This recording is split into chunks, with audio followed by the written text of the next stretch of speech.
Sebanyak 10 perwira polisi dicopot dari jabatannya oleh Kapolri Jenderal Polisi Sigit Prabowo pada Kamis 4 Agustus. Perwira yang dicopot termasuk Irjen Ferry Sambo, Kadif Propampori yang dimutasi ke Yanma Polri. Pencopotan 10 perwira polisi ini terkait kasus tewasnya Brigadir Nofriansyah Yosua Huta Barat alias Brigadir J. Selain mencopot 10 perwira polisi, Listio juga memeriksa 25 anggota Polri terkait kasus tersebut. Pemeriksaan 25 anggota Polri ini ditanggapi oleh Ketua Indonesia Police Watch Sugeng Teguh Santoso pada Jumat 5 Agustus.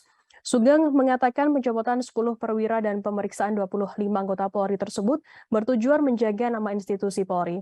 Sugeng menyebut hal itu dilakukan untuk bersih-bersih pimpinan Polri dari tangan-tangan kotor yang mencoreng nama institusi. Bahkan Listio tak akan segan akan menindak atau memproses secara pidana apabila ditemukan adanya pelanggaran. IPW meminta kepada tim khusus bentukan Kapolri agar menjatuhkan sanksi pemberhentian tidak dengan hormat atau PTDH terhadap anggota yang melanggar etik. Pasalnya, kata Sugeng, pelanggaran berat kode etik profesi Polri atau KEPP merupakan ketidakprofesionalan dalam melaksanakan tugas. Hal ini sesuai dengan tekad Kapolri Listio Sigit telah mengeluarkan Surat Edaran Nomor SE/9/5 Romawi /2001 tentang pedoman standar pelaksanaan penegakan pelanggaran kode etik profesi Polri tertanggal 18 Mei 2021. Komitmen tersebut harus dipegang teguh Kapolri saat menghadapi ketidakprofesionalan yang dilakukan anggota Polri dalam penanganan kasus tewasnya Brigadir J. Akan kami tampilkan Tribuners wawancara dari Kapolri Jenderal Polisi Sigit Prabowo dan juga Kabareskrim Polri Komjen Agus Andrianto.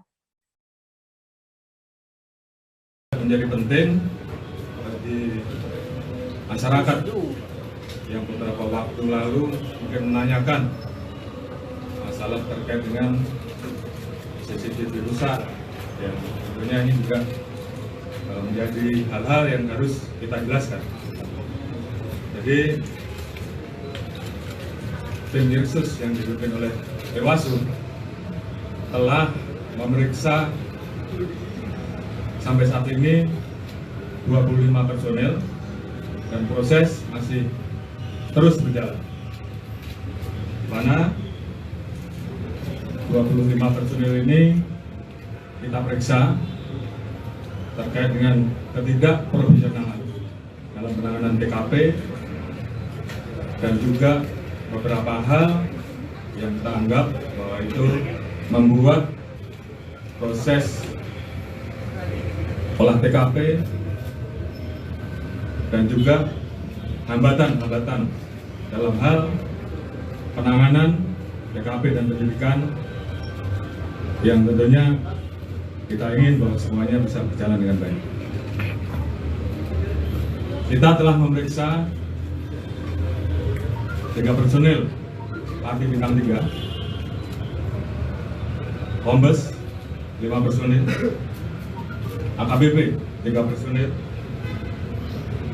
Kompol 2 personil, Pama 7 personil, Bintara dan Tamtama 5 personil. Dari kesatuan di Propam, Polres, dan juga ada beberapa personil dari Polda. Yang saya hormati rekan-rekan media, atas izin Pak Kapolri, saya akan menyampaikan proses penyidikan yang dilakukan oleh jajaran Barreskrim Polri terhadap LP yang dilaporkan oleh keluarga Joshua dan LP limpahan dari Polda Metro Jaya yang berisi laporan dari Ibu Putri yang pelecehan, kemudian yang kedua laporan tentang ancaman pembunuhan yang dilaporkan Baradae terhadap Joshua.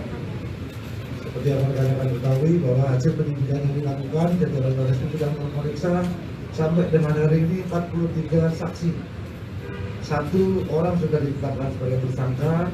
Rekan-rekan sudah mengetahui bahwa sangkaan pasal yang diterapkan adalah 338, Junto 55, Junto 56. Artinya bahwa kenapa tidak diterapkan 340? Karena ini masih rangkaian proses pendalaman dari temuan-temuan selama pemeriksaan oleh tim khusus.